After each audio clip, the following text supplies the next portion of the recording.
On. Hello, it's Friday, the 12th of September, and in England, where I am, it's just gone 12 o'clock. We're having our weekly love Zoom, different day, but same time. And I don't know where we're going to go today with what we're going to talk about. I'm going to go to Rachel first because she's just put her hand up. So, Rachel, hello. Okay, Julie, thank you for hosting. And thank you, Dan and Roger, for coming on as well. It's always good. I was saying we have the four corners of the temple here. And yeah, so the thing that I just want to highlight is obviously this Charlie Kirk assassination horror, which has been, I was actually looking on, I don't normally look on X, Twitter, but I was looking at the streams of it yesterday just to sort of tune into the vibe of the outrage and the outpouring and the horror of it, and all of then the conspiracy theories and blah blah blah. And I just really, really got so strongly that the powers that shouldn't be, this Wetiko energy, is desperately trying to pull the energy down into fear, anger, suspicion, turmoil, dissonance. And my sense is, and I did post on Telegram about it this morning, that the vibration and the love and the light and the harmony which is being brought in by millions of people, billions of people across the planet now, through all the ceremonies and all of um, uh, the alternative solutions. It's, you know, the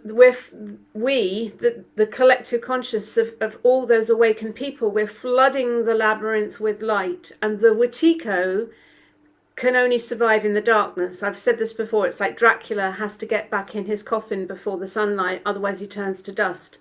So the Wetiko is increasingly not having any places to hide, and it's going crazy trying to keep the metaphysical walls of the labyrinth still in place, and they're built from fear and lower vibration and dissonance.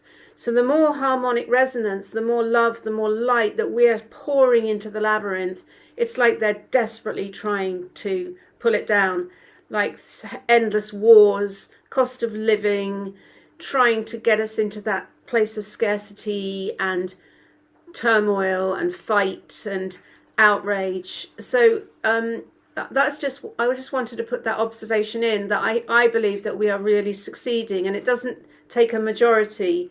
It only takes a small critical mass of people who are really focused on bringing in an alternative future reality based on peace, love, joy, harmony, prosperity for all beings on this planet, to collapse the false matrix, the illusion, because there is only love beyond the veil when you journey beyond the illusion. I've actually been reading a lot of Florence Scovel Shinn, who's a great metaphysical teacher who wrote The Game of Life and How to Play It in 1925. I know, Dan, you're very much into these metaphysical teachings, obviously the I Ching and all of these, and shamanic teachings. And I know, Julie, you do a course in miracles. And Florence Scovel Shinn talks a lot about the Bible and Christ's teachings, you know, as you sow, so shall you reap, and the power of the imagination. So the more that we are using these tools to co-create the world we do want, it's like the Wetiko is going crazy because it's dying. And so I just wanted to sound the warning. Let's not take the bait. Let's not fall into those low vibrations. Let's keep visioning in what we do want. Let's keep sending love. Let's keep the vibration high, and just watch the whole thing collapse. Like, it's just like a collapsing, you know, and it will just collapse into dust, and out of it will be born. It's like a metamorphosis. Out of it will be born a new golden era based on where love is the currency, you know. I mean, that's what we're all about, isn't it? Liberation, opportunity, vitality, empowerment, about, you know, co-creating a different way of being on the planet, that and foiling the plan of the satanic forces who would love to see us in war and discord and disharmony. Yeah, so that's my little opening message today. Thank you. Thank you. Thank you, Rachel. And that the A Course in Miracles is very much about yeah, genuine expressions of love. And it's that genuineness. It's not having anyone beholden to anyone else. I'm just going to mention this because somebody mentioned to me yesterday some concerns about this weekend's London gathering. And apparently, they've even been taking away the litter bins and things like that. And the person that was talking to me about it was concerned that they might be sort of trying to hem in the people that are going to go and attend. I mean, I've said on a gut level, I decided I wasn't going to go and attend. I am actually attending something else more local to me. What is the event, Julie? Because I haven't really been tuning in much recently. So is this the Palestine March? The Tommy Robinson Yes. event, which I don't call it a Palestine March. I don't know what I want to call it, but it's like, Okay, I thought it was something to do with Palestine. Yeah. yeah, I'm But not maybe any. I'm wrong. Maybe I'm completely wrong. I mean, to me, Tommy Robinson, because I'd never heard of him before all lockdowns and things, and then I had connected with a Telegram group that is called Tommy Robinson. And someone that I know happened to see it on my phone and criticized me. And I'm like, well, I've only connected because there's been some stuff on there that I've been interested in reading. And now I know more about Tommy Robinson and how he has actually helped to help loads of people in the fullness of time, but also there's a concern that while he was in prison, could he have been entrained in some way? I don't know. And I don't want to go with fear, I want to go with love. And we just have to be in that place of love. And so just send love and healing to whatever might be happening this weekend. And it's sort of ironic in some ways that it's going to be on the 13th of September, because 13 is quite a lucky for some, unlucky for others, and we need to go with the luckiness of it. Right, I'm going to come to Dan next to see if there's anything you want to say, Dan. Um, I noticed they do a lot of different kinds of protests and demonstrations all at the same time to try and um, use people what's going on. So, for example, there's people who don't like the migrant hotel.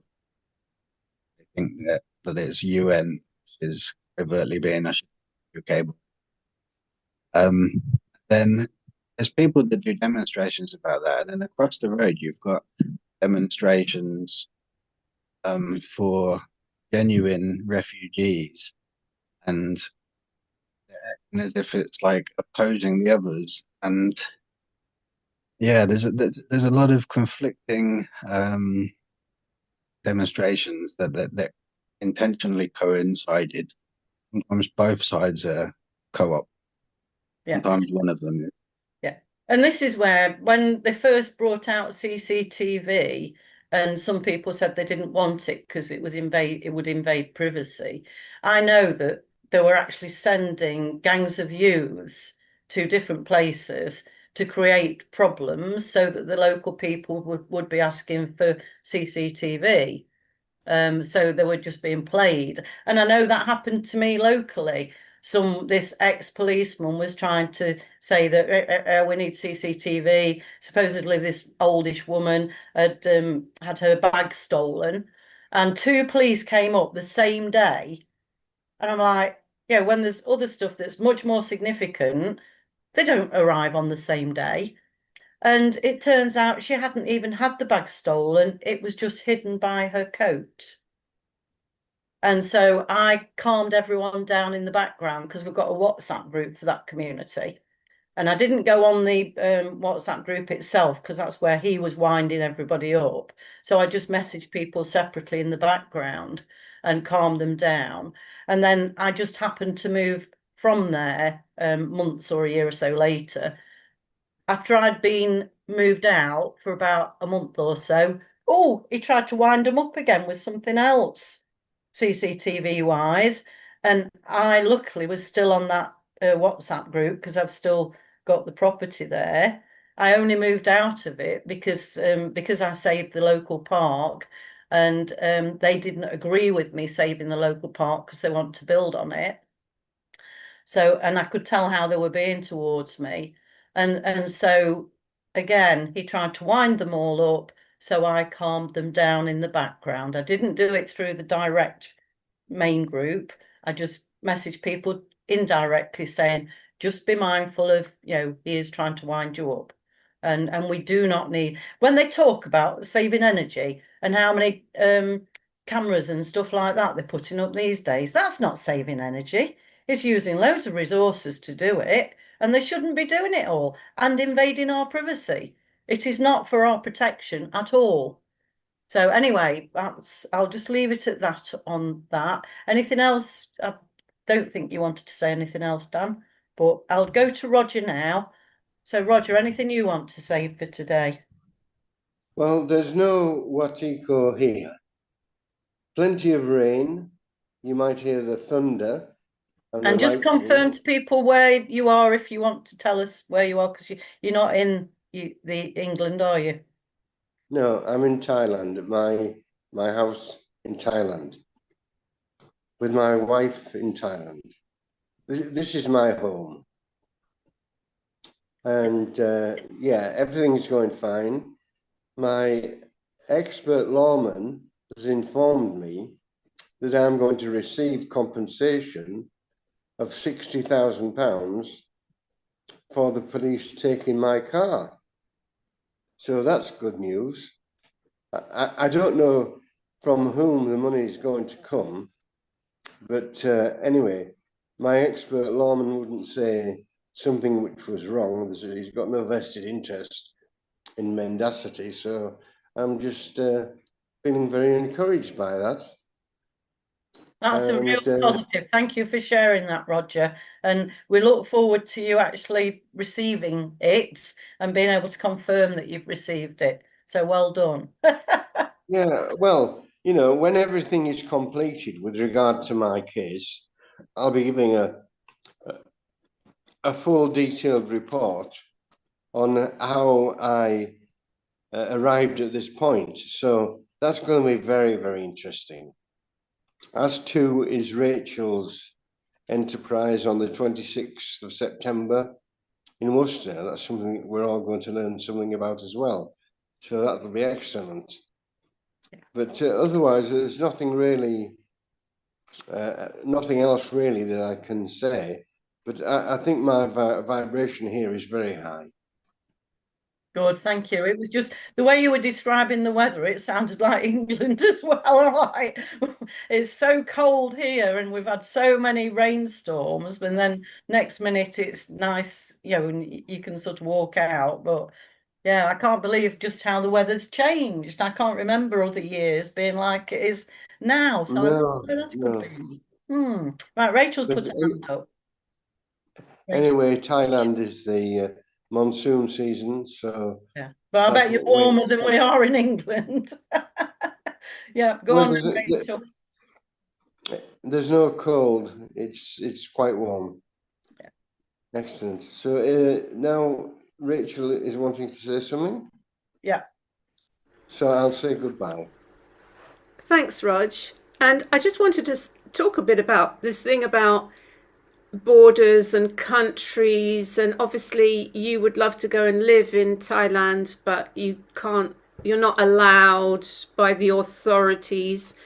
And I've just come back from Spain, when I did a little assignment, and obviously since Brexit, when we were in the EU, it was really easy to go and live in Spain, for example, or any EU country, and now that we're not in it, it's much more difficult. So the borders have all closed down.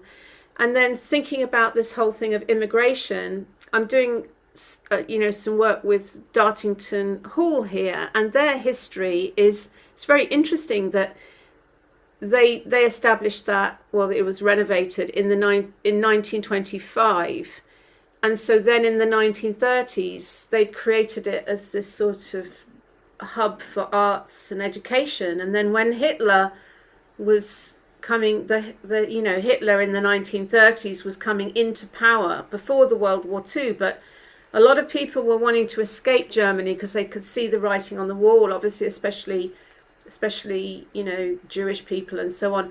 So Dartington Hall became a haven for all of the actors and the artists and the dancers and the creatives and visionaries, and Britain was a bit of a haven, as was America. And so, but obviously with the whole immigration thing, there's this whole piece of like deliberately creating war to displace people, and then creating this outrage by having a million immigrants in the last, it's a million a year. And then obviously the outrage of the people, which is being stoked because they're all being put in these hotels and it's costing, well, millions of taxpayers' money, and all to create this outrage. And it's very easy to fall for that bait. And obviously all these flag, the people putting out the English flag or the United Kingdom flag. I know I don't want to go there, Rog, because I don't want to set you off, because England is our country and United Kingdom is a sort of corporate construct essentially.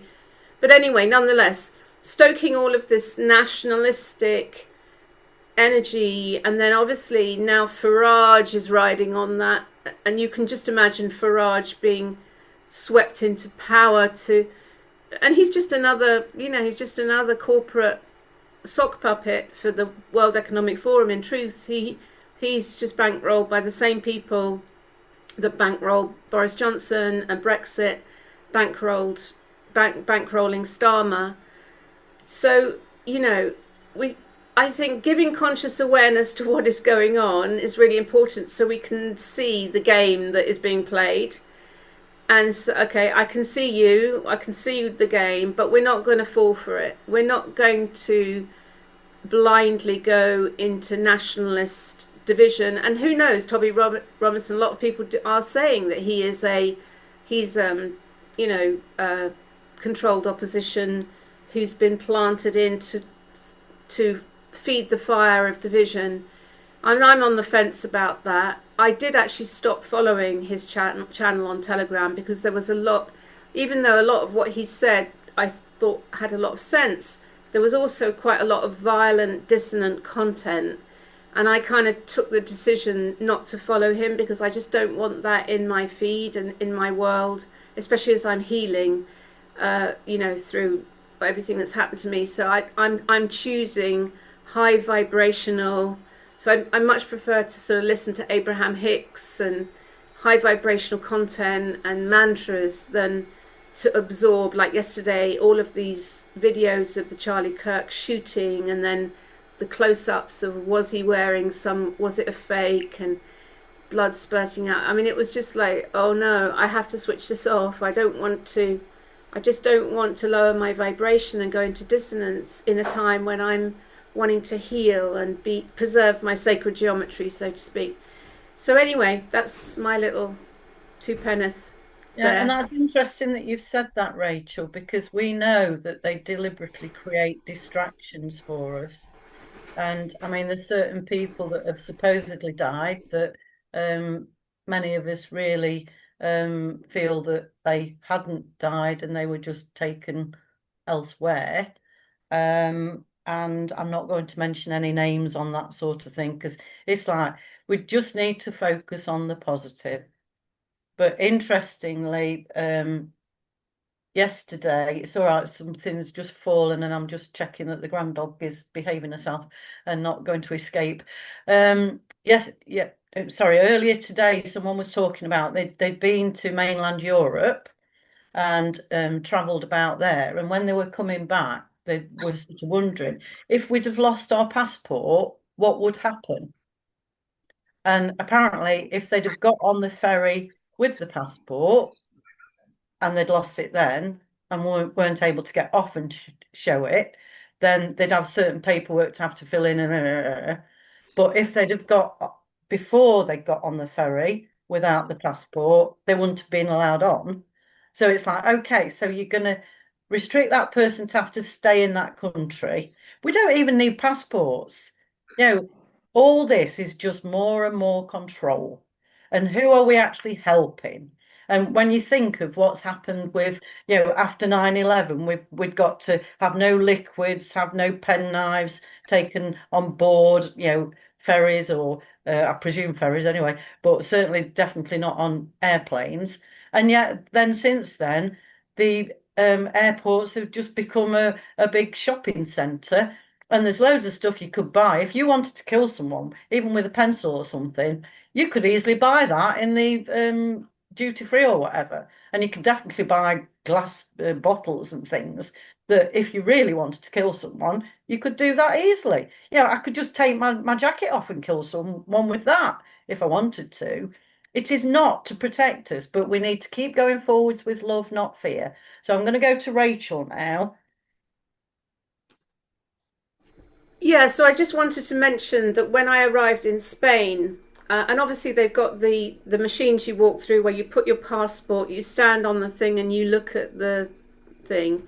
Obviously they're capturing your image to link it to your passport, but they had a huge, like a whole, I mean, maybe 30, obviously digital ID, face ID, advanced AI type looking cameras, which were all still had their plastic on, hadn't been put into use yet. This is in addition to these existing passport gates, but you can see what's coming down the line, this digital ID, everything. And it's and already of course Starmer is saying, oh, we need digital ID, it's the solution to the immigrant problem.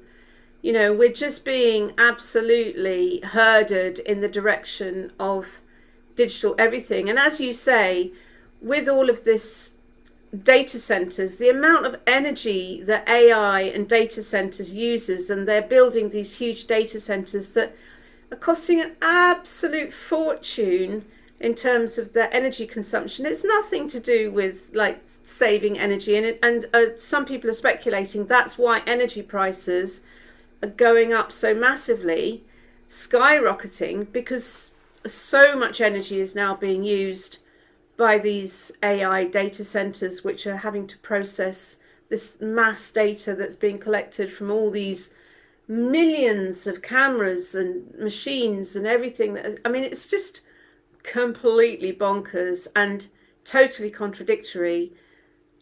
So it's like we're living in a crazy time, but it feels like a very exciting time to be incarnated, because we're seeing the existing system almost spinning out of control into this grotesque, ugly, techno everything hideousness, and then on the other side of it, just this feeling of like, I just want to reconnect with nature, and I don't want to be on machines, and I just want to be with real people in real situations in nature, walking my dog, and being by the sea, and I don't even want to switch on my phone. It's kind of like creating a mass exodus in the other direction, so to speak. So very interesting times. Yeah, thank you, Rachel. And one of my big things is this AI, artificial intelligence. And even when I'm typing things now, I don't want to put all with a capital A because it looks too much like AI. And we need technological intelligence. We could actually, instead of the slave hours that people are working, they could be working much less hours. They could be out in their community, helping to support the local community in positive ways, not in the ways that are being contrived for keeping people busy. And we could actually have free energy. Now, when you get into the Tesla stuff, and I'm not talking Tesla cars, why on earth they've taken on that name with it? And someone was talking to me today earlier about if you've got an electric car, they could just suddenly switch it off for you. And someone had apparently travelled somewhere and had to fast charge, and it cost him £175 to do the journey that normally, if you wouldn't have even been paying that much for both directions, let alone one. It is just absolutely crazy. But they're blinkering people into it.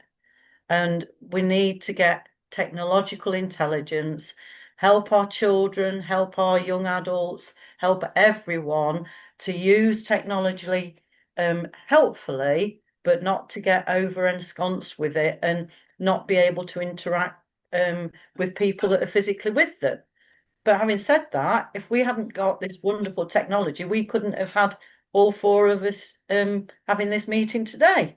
So yes, it's got its benefits, but I also know when I've been on Zoom meetings and other online meetings, when I finally do meet up with someone that I'd never met physically before, it's like, oh, that is the real person. And it is so much nicer meeting someone physically, properly like that. So, I mean, I've met Rachel and Roger physically before. I've not met Dan physically before, but we've had a few, quite a few Zooms. So hopefully one day we might even meet up in person. The other thing I want to mention again is when we get into technology, the amount of people that are having cataract operations, they are having their lenses in their eyes destructed to take them out and then put in this artificial thing. And I am pretty sure they're going to be trying to use those lenses that won't change as much as natural lenses as part of this facial recognition and all that sort of stuff.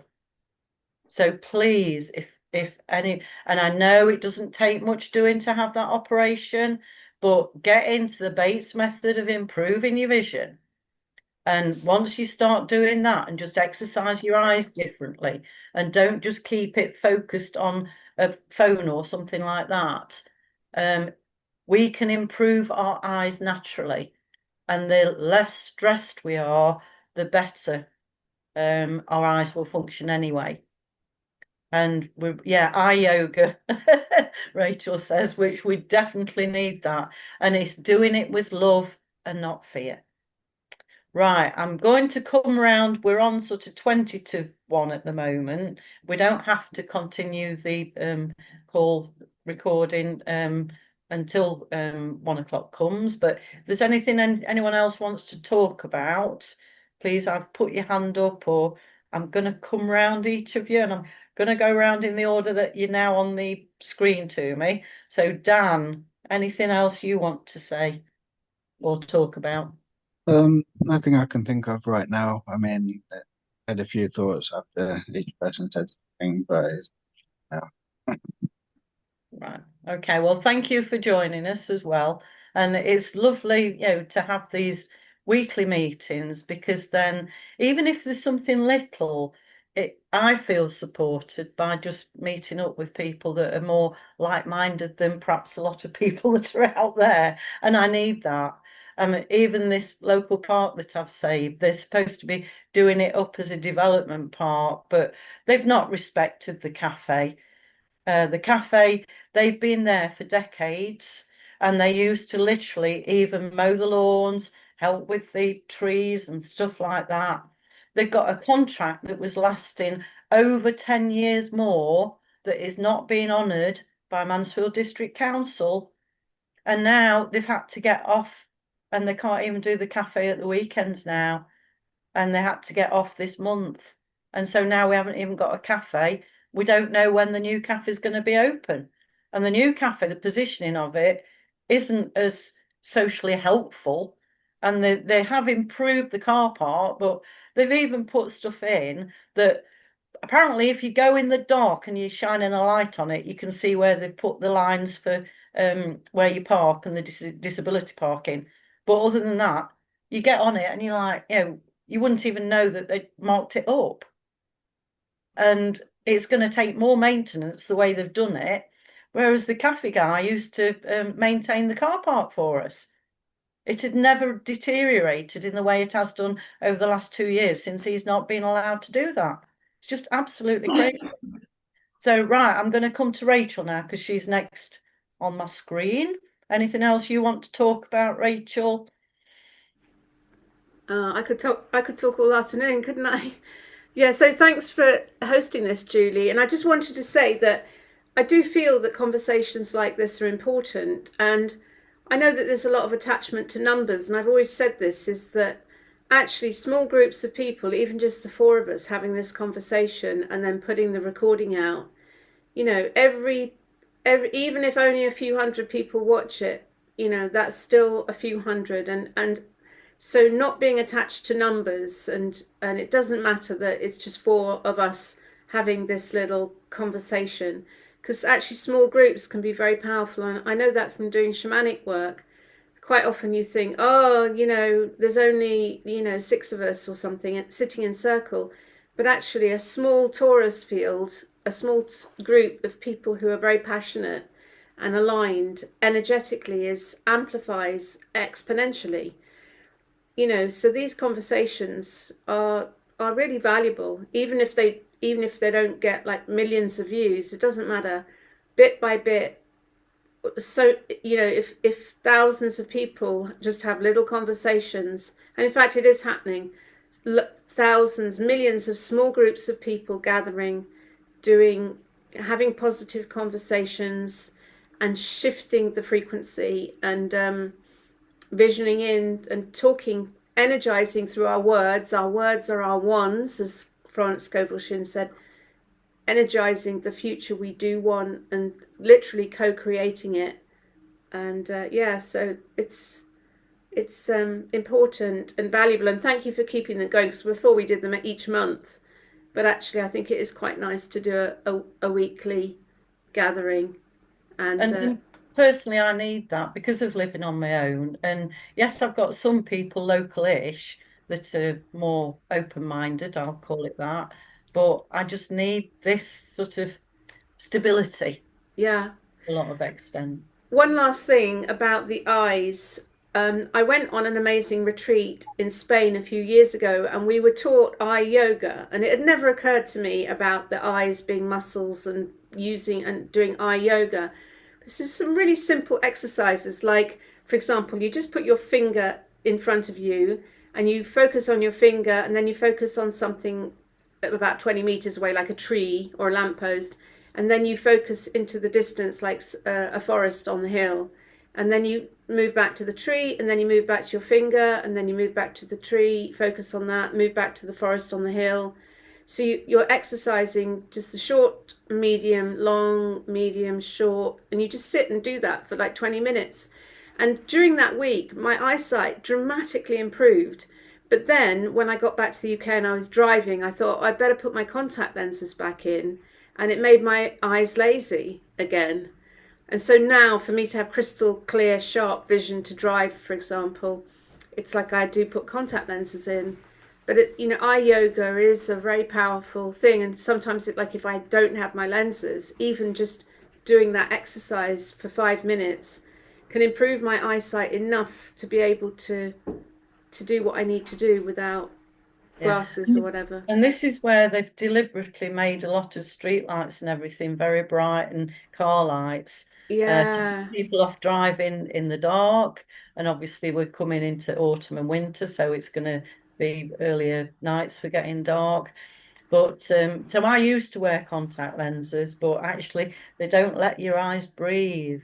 And since I learned that, and doing the Bates method of improving your vision, yes, there's the ones like Rachel's just explained, but also circling your eyes round and really looking as you're circling your eyes round, and do them in both directions. Yeah, that was just one exercise they taught us, but that all of those others, there's loads. And then also going across and back up, across and back up, down and back up, across and over. It was really interesting because I had glasses, spectacles since I was probably about 18 or 19, and I was with a group of people only 2 or 3 months ago, and they were all busy talking about the vision and having problems with the vision and all this lot. And I just sat there and didn't say anything because I knew what they'd be like with me if I tried to put my opinion over. And then one of them finally said, "Oh, Julie, you used to wear glasses and you're still wearing contact lenses." And I just said, "Oh, I don't need to because I've done the Bates method of improving my vision." Wow. Yeah. Cool. And it was so funny because it was like nobody said anything and took a pause and breath and everything. And I didn't carry on talking because I know how they'd be with me. So I just let it. And then, oh, suddenly they started talking about something else. They didn't ask me, oh, how can we do it and all that lot. But if people want to know, there's some YouTube things and even the original Bates method, because now we've got technology with using our eyes for computers and things, that has changed what we need to do as well. Yeah. And so it's really about the eye muscles are the last ones in the body to relax. And particularly if you think of how your vision of life is affected by your emotions and everything like that. So the more we can keep and see that clarity of vision of love, liberation, opportunity, vitality, empowerment, the more we can help our eyes even to work even better. So I Just realized, sorry, I hadn't been doing those exercises for a bit. And last week or the week before, I suddenly realized that when I was reading stuff, it wasn't as focused. So I just got into doing them again and I'm fine again. It's amazing. Well, yeah. Rachel. Just to add, having read the Florence Scovel Shinn, and she talks a lot about metaphysical causes of illness, and I know Louise Hay was a big fan of hers, and she did that whole How to Heal Your Life, or You Can Heal Your Life, and all of her lists of metaphysical reasons for illnesses. And for eyesight, it's like if there's things you don't want to see or you hate to see, you start to lose your eyesight. And the same with hearing. If there's things that you don't want to hear, you start to lose your hearing. So it's really important to keep looking at things that you love and that bring you joy, and like looking at flowers and appreciating, and not consuming too much horror content. But your eyes, I don't want to see it. I don't want to see it. So it's like your body says, okay, I don't. If you don't want to see it, I'll take your eyesight away ultimately. So yeah, it's important to see the metaphysical root in illness. Yeah, and then when you get connecting with people like Dr. Joe Dispenza, and literally within days of going on his workshops and trainings and things, people have been able to see, been able to hear, been able to get out of a wheelchair and walk without any problems. Yes. Life is much more than we are told. Yeah, And I totally believe in the power of healing. I mean, it's the power of Christ, isn't it? That's really why he became so famous, or because he just went around healing people, and just he had that, he could restore the sacred geometry through his sacred geometry, and healed. And so that was how he became legendary, was really as a healer, wasn't it? And obviously he did his sermons, but the main reason why people flocked to him was because he was a healer. And interesting because A Course in Miracles starts with that everything that you see doesn't mean what you think it does. Yeah. And honestly, it is so profound. And I've done it. I think this is the 6th time I'm doing it, because now I've got a WhatsApp group that someone asked me to set up. Some of them, it's like, have I done this one before? And I have, because I've even made little notes. But because I'm doing it as in more of a teaching mode, I'm engaging with it even differently to what I was before. Yes. I also found out recently that part of why A Course in Miracles was started was through the CIA. But I do believe that was God-given to help them to realize to be kind of people and express proper love. So even though some people might be put off by that, and sometimes it's wording that I don't agree with, so I change the wording to what feels right, because I know I've surrendered my free will to God's will, and the expression of genuine love. Sometimes when I'm positively asserting, people say, I thought you were supposed to be spiritual, Julie. I'm like, I am, but it doesn't mean you're going to walk all over me. And so I will positively assert, and that's what we need to all learn to do. We're not just there to comply with the powers that are trying to control us. So, but thank you very much for that. And I know we are being taught patience and endurance, and we are all being very patient and enduring. And when we were talking about the number of people involved as well, I know I've been a teacher in lots of different ways. and including with healing. So there was one time I was doing some teaching and I'd got a few people booked on it. And then for various reasons, I knew they got to drop out. So I ended up doing the teaching just one-to-one. If I hadn't have been teaching that person one-to-one, what we covered would not have come up because she wouldn't have expressed it in the way that she did. And even just having, one other person would have changed the dynamics. And I know that we needed to do what we needed to do. And would you believe, when she was doing healing, she'd just go into that wonderful place of bliss, but she'd want to sort of close her eyes and all stuff like that. So she wouldn't see stuff that was happening around. And I had to teach her, no, you need to keep your eyes open. And would you believe, through my health kinesiology testing, it tested up, she needed to meditate. Out of my window at that time was lovely sort of some trees and stuff like that she could have had to focus on. She had to focus on a light shade that was outside a lamppost. I'm like, really? But it made sense. And then after that, when she was doing the healing, she didn't need to have to close her eyes and everything. So she was much more actually consciously aware, and she could use that in her everyday life better. So yeah, it was a good learning for me on that one as well. Right, I'm going to come to Roger again just to see if there's anything else you want to say before we finish. I don't know if anybody else has been following somebody called Maxwell Chikumbutsu. He's invented a car which doesn't need charging, and it's based on radio waves being converted into energy. And there's a lot on YouTube, many articles. So, I would recommend people, monitor his work. Lovely. Do you think you'd be able to share one of the links with me, and then I can put it in the Telegram group? Yeah. What, by WhatsApp? Yeah, if you share it on WhatsApp, and then I can transfer it over to Telegram. I mean, obviously, I'll have to go at trying to find it, but if you could do one for me, it saves me having to try and find it, because I've got quite a busy life at the moment.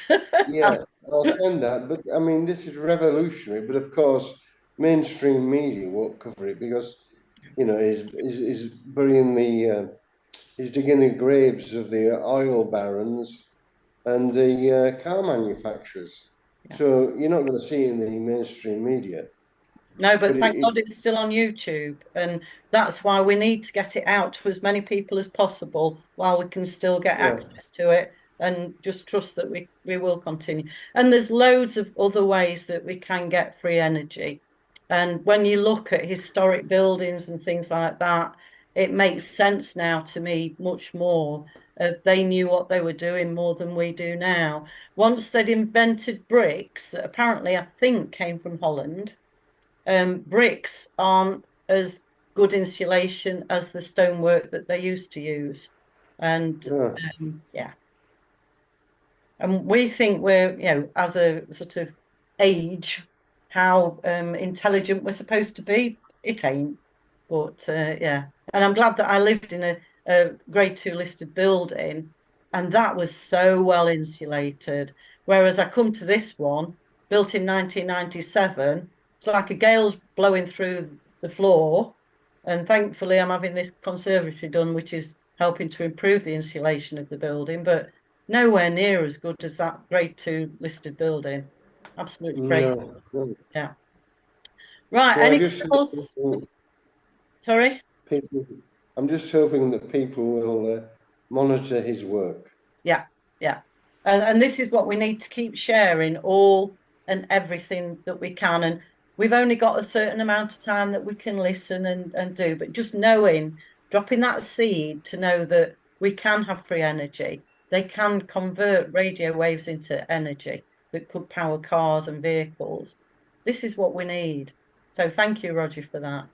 Right, I'm very mindful of, we're sort of nearly 1 o'clock now, and I know I've got various busy things to do this afternoon. So next week we'll be meeting on the Thursday at 12 noon, which will be Thursday the 18th of September at 12 noon. That's our usual day and time. And hopefully more people will join us if they do. But as we've discussed already, it's not numbers, it's about us. Even if we're just one-to-one, it doesn't matter. And we'll just go with the flow. So anything else anyone wants to say before I say cheerio?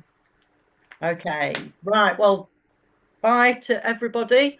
Thank you for attending. Just stay on line still after we've finished the recording, because we could have a little bit more of a chat that we don't need to have recorded.